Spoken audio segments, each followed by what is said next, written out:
মালদা শহরের দক্ষিণ বালুচর এলাকায় হনুমান জয়ন্তী উৎসব উপলক্ষে নিবেদন করা হলো 56 রকমের ভোগ এবং 101 কেজি ওজনের 3টে লাড্ডু। আর তাই শনিবার সকাল থেকে ধুমধাম করে পালিত হচ্ছে হনুমান জয়ন্তী উৎসব। ফলে এদিন হনুমান জয়ন্তী উপলক্ষে ইংরেজবাজার শহরের দক্ষিণ বালুচর এলাকায় হনুমান মহাবীর মন্দিরে জাঁকজমকপূর্ণভাবে পুজোর আয়োজন করেন সংশ্লিষ্ট মন্দির কমিটির সদস্যরা। আর এদিন সকাল থেকে এই মন্দির প্রাঙ্গণে ভক্তদের ভিড়ও লক্ষ্য করা যায়। এর আগে গত বৃহস্পতিবার হনুমান জয়ন্তী উপলক্ষে ইংরেজবাজার শহর জুড়েই একটি শোভাযাত্রারও আয়োজন করা হয়েছিল। আর ওই শোভাযাত্রার আয়োজন করা হয়েছিল মন্দির কমিটির সদস্যদের উদ্যোগে। এদিন এই মন্দির প্রাঙ্গণে হনুমানের মূর্তির সামনে ভোগ নিবেদন করা হয়। এছাড়াও এর পাশাপাশি অখণ্ড রামায়ণ পাঠ সহ হনুমান চল্লিশাও পাঠ করা হয়। দক্ষিণ বালুচর হনুমান মহাবীর মন্দির কমিটির সেবায়িত গজানন্দ মিশ্র জানিয়েছেন, দীর্ঘ কয়েক দশকের পুরানো এই হনুমান মন্দিরটি প্রত্যেক বছরের মতো এবছরও 56 রকমের ভোগ দেওয়ার পাশাপাশি 3টে 101 কেজি ওজনের লাড্ডু হনুমান জয়ন্তী উপলক্ষে নিবেদন করা হয়। আবার এদিন সকাল থেকে অনেক ভক্ত এই মন্দিরে পুজো দিতে এসেছেন। তবে এদিন সন্ধ্যায় আছে ভজন ও কীর্তনের অনুষ্ঠান। হনুমান জয়ন্তী আসলে বজরংবলী হনুমানের জন্মতিথি। হিন্দু ধর্মে চৈত্র পূর্ণিমা তিথিতে এটি পালিত হয়। এই দিনটি চৈত্র পূর্ণিমা নামেও পরিচিত। এমন শুভ মুহূর্ত উপলক্ষে বিশ্বজুড়ে হনুমান ভক্তরা উপবাস থেকে বজরংবলীকে ভোগ নিবেদন করেন। আবার প্রত্যেক ভক্ত মাত্রই হনুমান মন্ত্র জপ করেন।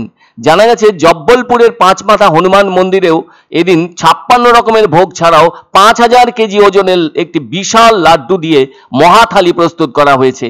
তবে এদিন সারা দেশ জুড়েই পালিত হচ্ছে হনুমান জয়ন্তী। অন্যদিকে মালদা শহরের দক্ষিণ বালুচর এলাকায় 24 বছর ধরে 101 কেজি ওজনের লাড্ডু দিয়ে ভোগ নিবেদন করে হনুমান জয়ন্তী পালিত হয়ে আসছে।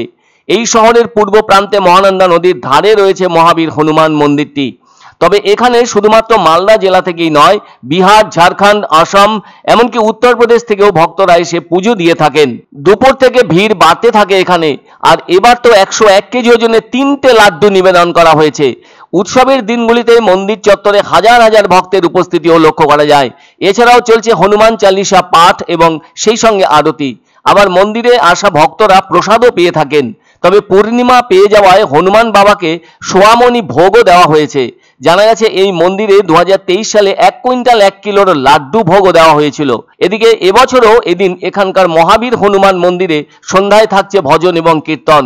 ওই সময়ও প্রচুর মানুষের সমাগম ঘটবে বলে আশা মন্দির কমিটির।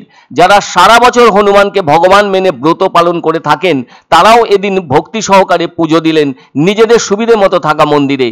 এদিকে শুধুমাত্র মালদা শহরই নয়, সমগ্র ভারত জুড়ে অত্যন্ত শ্রদ্ধা ও ভক্তির সাথে পালিত হচ্ছে মহাবীর হনুমান জয়ন্তী। আজকে 144টা সোয়ামণি ভোগ করেছে, 3টা 101 কেজি লাড্ডু করেছে। এছাড়াও লোকজন বাইরে থেকে আরো নিয়ে আসছে এবং এই অনুষ্ঠানটা 10 তারিখ থেকে র্যালির মাধ্যমে শুরু হয়েছিল এবং আজকে তার সন্ধ্যায় সমাপ্তি হবে।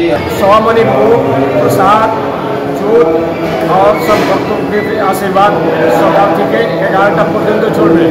11টার সময় মহাআরতি হবে। আরতির পরে সবাইকে ভোগ প্রসাদ দেওয়া যাবে। আর বিকালে 6টা থেকে কীর্তন ভজন এখানে।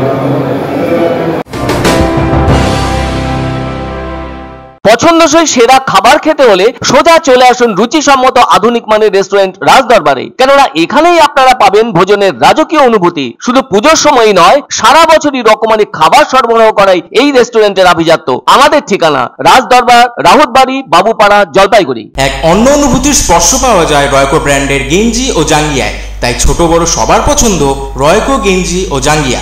প্রস্তুতকারক জয়মনি হোশিয়ারি, কলকাতা।